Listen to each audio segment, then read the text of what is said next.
Hi, this is Tanya. For my portfolio assignment, I would like to use a website that I previously created in another class. I think that this is a website that could work for me.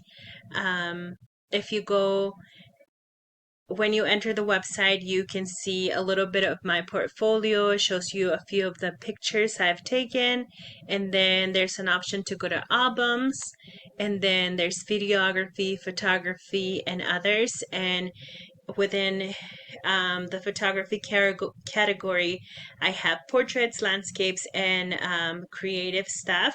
And I also have an about section that talks a little bit about me, and then I have a link to my social media, and I've only linked Instagram so far.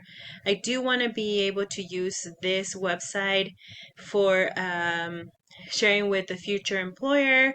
I also want to work on making it a little more fun, a little bit more approachable.